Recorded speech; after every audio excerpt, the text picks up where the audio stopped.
जैसे कोई सेवा आपको सौंप दे और आप शर्त रख दें, प्रभु मैं आपकी भक्ति, गुरुजी ने कहा कि आप माला किया करिए, भजन करिए, मैं भजन तो करूं, माला भी कर लूं, लेकिन मेरा पैर का दर्द पहले ठीक हो जाए तब मैं करूं। कोई भरोसा है कि आप बाद में कर लेंगे? हैं? पहले तो ठीक ही था, पहले क्यों नहीं किया? अब तो पैर खराब हुआ है तो आए हो शरण में, कम से कम इतना कह रहे हो कि पैर ठीक हो जाए तो कर लो। भगवान भी समझते हैं ये हमको लालच दे रहा है कि नहीं? तो सुग्रीव क्या कह रहा है कि अब प्रभु कृपा करहु यही भांति और सब तज भजन कराऊं दिन राति। प्रभु ऐसे कृपा करिए कि सब कुछ छोड़कर आपका भजन करूं। लक्ष्मण जी ने कहा कि प्रभु जी से पूछिए कि सब तजी, क्या कह रहा है? सब तजी भजन करूं, सब कुछ छोड़ूंगा। इनके पास पहले छोड़ने के लिए है क्या क्या, पहले पूछिए। सब कुछ तो इसका बाली ने छुड़ा लिया है।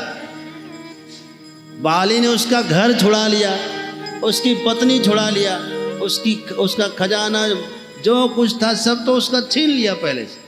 अब सुग्रीव के पास कुछ है छोड़ने के लिए, फिर भी वो कह रहा है सब तजी भजन करो दिन राति। इसका मतलब वो कह रहा है कि पहले सब मिल जाए और फिर सब छोड़ के भजन करूंगा।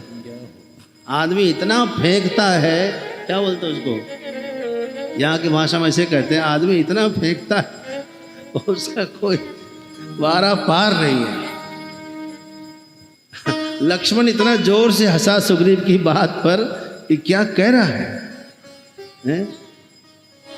अपनी राजधानी छोड़ करके डर के मारे यहाँ ये ऋष्यमुख पर्वत पर आकर के जान बचा कर छुपा हुआ है। अब कह रहा है कि सब तजी भजन करो दिन राति। इसका मतलब ये कह रहा है कि पहले कृपा करके सब दिला दीजिए और फिर सब छोड़कर भजन करूंगा। अच्छा, भगवान ने सब दिलाया कि नहीं? सब दिला दिया। क्या भजन किया उसने? भजन नहीं किया फिर भी, क्योंकि उसके बातों से मालूम पड़ गया था लक्ष्मण को कि भजन नहीं करेगा। ये सब कुछ खाली पाना चाहता है, झूठ बोल रहा है कि सब मिलेगा तो छोड़ दूंगा। नहीं किया भजन। यही जीव का स्वभाव है। आप रोज कह रहे कि मुझे सब मिल जाए तो छोड़ के भजन करूंगा। अरे भजन करने से कौन मना कर रहा है आपको? पहले मिले तो मैं दान करूं। एक आदमी बड़ा होशियारी कर रहा था भगवान के साथ, कर रहा था कि बहुत दिन हो गया सरकार, कहीं 1 लाख रुपया मिल जाए तो पक्का 50,000 रुपये दान ही कर दूंगा, 50% दान कर दूंगा। बहुत बार कह रहा था। तो एक बार जो है हनुमान जी ने सोचा कि रोज आ रहा है, इसकी पूरी करता है। तो उसे हनुमान जी ने 50,000 रुपये कहीं से उसको मिल गया, ऐसे रास्ते में या कहीं किसी न किसी प्रकार से उसको 50,000 प्राप्त हुआ। तो उसने तो शर्त किया, वो कहा था कि हम 1 लाख मिलेगा तो 50,000 देंगे। 50 मिला तो 25,000 देना चाहिए उसको कि नहीं? वो क्या कह रहा है? भगवान आपको मुझ पर विश्वास नहीं था, अपना हिस्सा पहले काट लिया। आपको मुझ पर भरोसा नहीं था, अपना हिस्सा पहले रख लिया। ठीक है, कोई बात नहीं, ठीक है रख लिए तो ठीक है, हम 50,000 रख लेते हैं। एक आदमी उससे भी होशियार था। वो गया, कहा था कि बिजनेस में कमाई हो जाएगी तो मैं आकर के आपको दूंगा। बहुत दिन से नुकसान हो रहा था, हुआ कमाई। वो लेके गया मंदिर। उसने ऐसे लकीर खींच दिया भगवान के आगे में, कहा कि सरकार हम इन पैसों को उछालेंगे ऊपर, जो उधर जाए वो आपका, जो इधर जाए हमारा। और उछालने वाला वही है, कितना करना है उसको पता है। ऐसा उछाला कि सारा इधर, 2-4 सिक्का उधर गया बस। एक तो उससे भी ज़्यादा चतुर था। उसने कहा सरकार आप तो ऊपर रहते हैं, हम लोग नीचे रहते हैं, हम ऊपर उछालेंगे, जो आपको जो रखना होगा रख लीजिएगा, वो आपका हो जाएगा, जो नीचे गिरे हमारा। जीव का ये स्वभाव है, देखो सुग्रीव ने कहा था कि सब मिल जाए फिर सब छोड़कर भजन करूंगा, नहीं किया। भगवान को गुस्सा आया, क्रोध आया। भगवान ने कहा ओहो जय ही सायक मारा मैं बाली, जिस बाण से मैंने बाली को मारा है, वो बाण आज भी मैंने संभाल कर रखा हुआ है।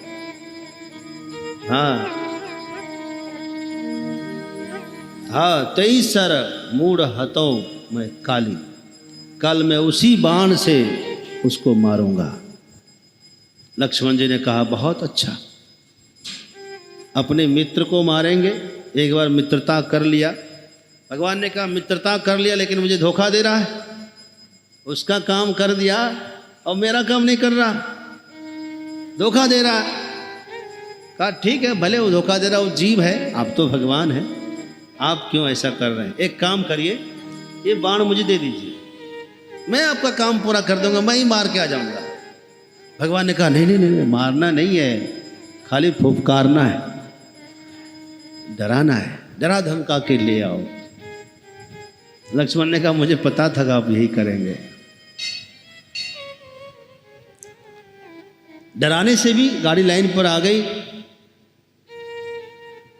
एक सांप था, जो उस मार्ग से जाए उसको डस ले।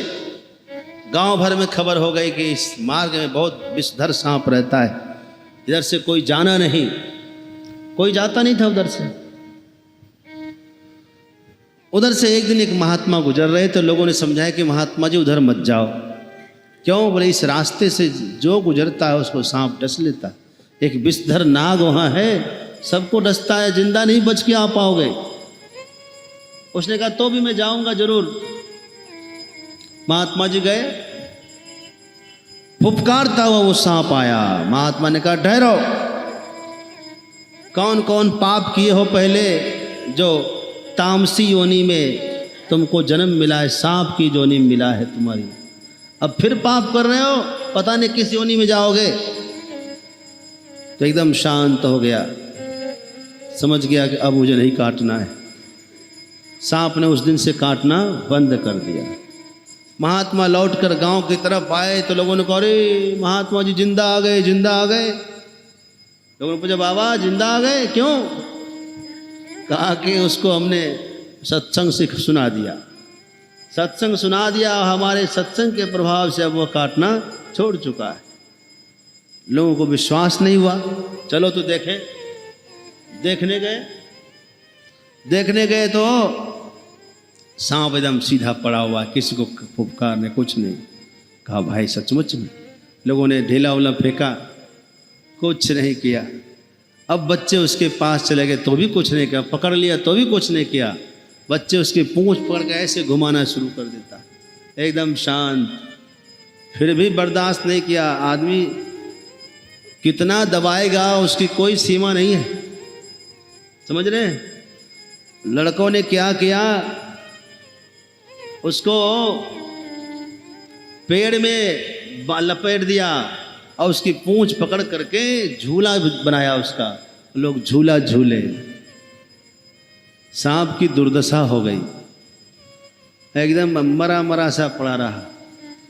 कुछ दिन के बाद फिर वही महात्मा आए और महात्मा आए, उधर से गए, देखा कि सांप कहाँ है भाई? वो पड़ा हुआ था एकदम अधमरा सा। तुम्हारी ये दुर्दशा किस कुसंग से हुई, क्यों ऐसा हुआ? तो कहता है कुसंग से नहीं बाबा जी, सत्संग से। क्या कहता है? हमारी ये दुर्दशा कुसंग से नहीं सत्संग से हुई है। कहा कि क्या सत्संग? कौन सा सत्संग? आप ही ने कहा था कि अब कौन सा पाप कर रहे हो, कौन से योनि में जाओगे। इसलिए हमने काटना छोड़ दिया, इसीलिए दुर्दशा है। तब महात्मा ने कहा हमने काटने के लिए मना किया, फुफकारने से थोड़ी मना किया तुमको। खूब फुफकारो, एकदम पहले से दुगुना फुफकारो, देखो तो सही। कोई चढ़ेगा नहीं। फिर क्या था, अगले दिन जैसे ही बच्चा आया एकदम उछल पड़ा फुफकार के, बच्चा भागा, बाप रे बाप, ये तो खतरनाक। तो ये जरूरी है।